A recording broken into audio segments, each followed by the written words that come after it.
My name is Samson.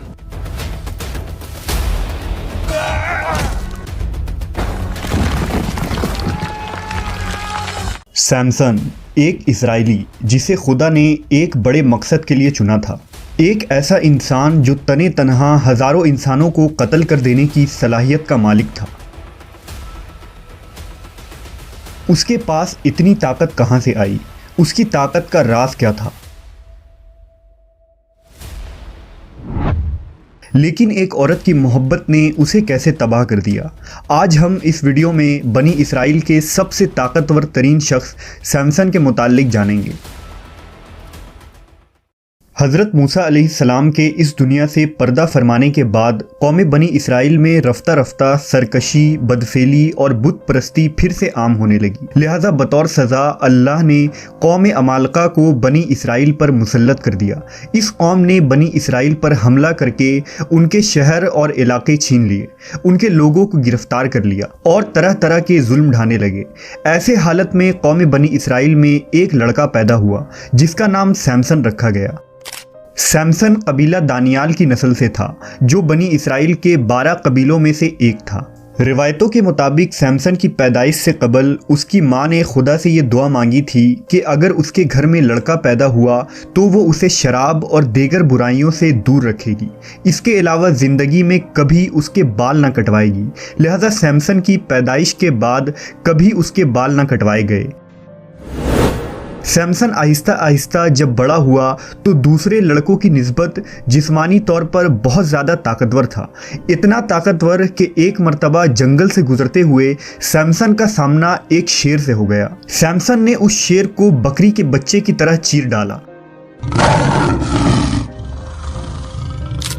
इस वाक़े से खुदा सैमसन को यकीन दिलवाना चाहता था कि वो किसी बड़े मकसद के लिए चुना गया है। सैमसन जान गया था कि उसकी गैर मामूली ताकत खुदा की तरफ से है। जब सैमसन जवान हुआ तो उसे ख्वाहिश हुई कि वो कौम अमालका के शहर को देखे। लिहाजा उसने अपनी बस्ती को छोड़कर कौम अमालका के शहर देखने रवाना हुआ।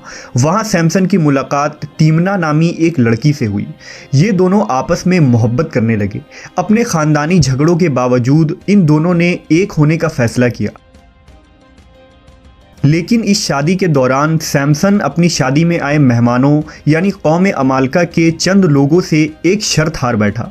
अब यह तय हुआ कि जब तक सैमसन शर्त में हारी गई रकम यानी 30 कपड़े के थान न लौटा देगा, उसकी बीवी तीमना कौम अमालका के पास ही रहेगी।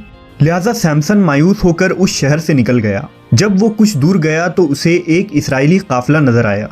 उसने उस काफिले में मौजूद 30 आदमियों के मालो असबाब को लूट लिया और शर्त में हारी गई रकम चुकाने वापस गया। लेकिन उस वक्त तक तीमना का बाप उसकी शादी किसी दूसरे शख्स से कर चुका था। गुस्से में आकर सैमसन ने कौम अमालका के तमाम खेत जला डाले, जिसके बदले में अमालका के लोगों ने उसकी साबका बीवी और ससुर को मार डाला। इसके अलावा उन्होंने बनी इसराइल को मजबूर किया कि वो सैमसन को उनके हवाले कर दें।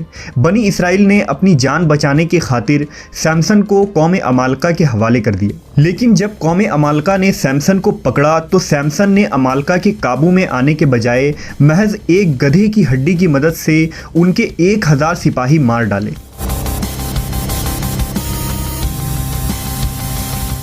सैमसन के इस कारनामे ने बनी इसराइल में इसे खूब मकबूल बना दिया। यहां तक कि बनी इसराइल ने उसे अपना सरदार चुन लिया।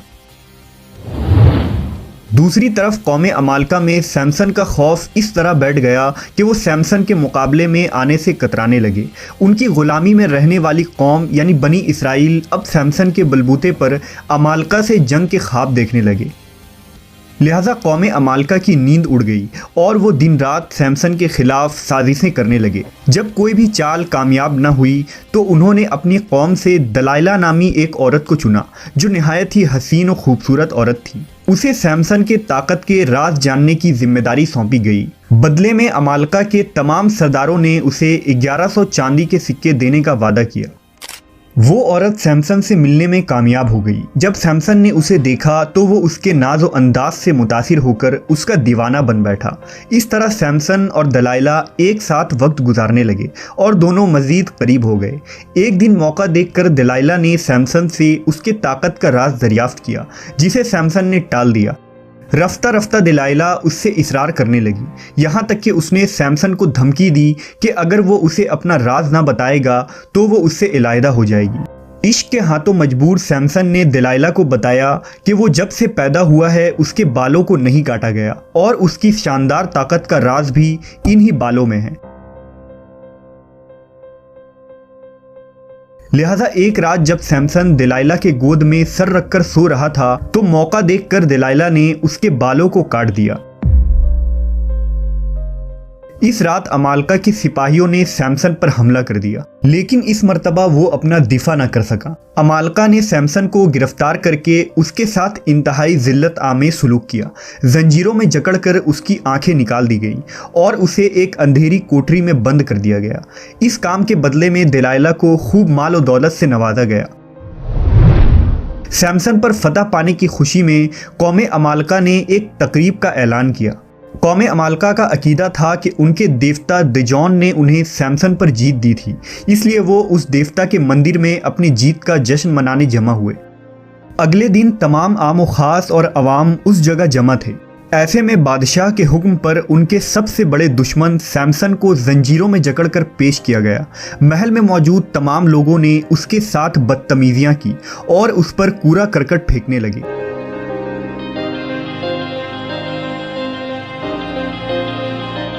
कौम अमालका फतह के नशे में चूर और अय्याशियों में मसरूफ थे। दूसरी तरफ सैमसन ने अपने गुनाहों से तौबा की। वो अल्लाह से दोबारा ताकत मिल जाने की दुआ मांग रहा था, लिहाजा अल्लाह ने उसकी सच्ची तौबा को कबूल किया और अचानक सैमसन की ताकत लौट आई गई है। लोग इधर उधर भागने लगे।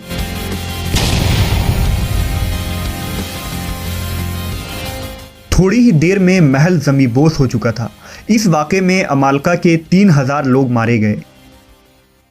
सैमसन और दलाइला का ये तारीख़ी वाक़या अहदनामा कदीम के किताबुल क़ज़ा यानी द बुक ऑफ जजेस में तफसील से मौजूद है, जबकि इस्लामी मुवर्रिखीन मसलन कमालुद्दीन दमीरी ने अपनी किताब हयातुल हैवान और अहमद इब्न याकूब ने तारीख़ वदी में ज़िक्र किया है।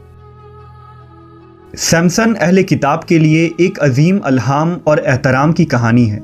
वो एक ख़ास खिदमत को अंजाम देने के लिए पाक ठहराया गया था।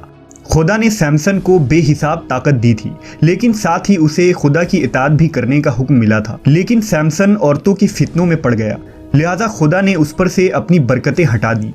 शैतान भी हमारी कमज़ोरी को जानता है और वो सबसे पहले उन्हीं कमज़ोरियों पर हमला करता है। अगर हमारी ज़िंदगी में भी ऐसी कोई कमज़ोरी है जो हमें खुदा से दूर कर रही है तो हमें इससे तौबा करनी चाहिए और अल्लाह से अपना ताल्लुक़ मजबूत करना चाहिए। ये कमज़ोरी किसी भी शक्ल में हो सकती है, जिनमें पैसा, औरत, मोबाइल, टेलीविज़न, नशा, घमंड या लालच और इस तरह की बहुत सी चीज़ें शामिल हैं।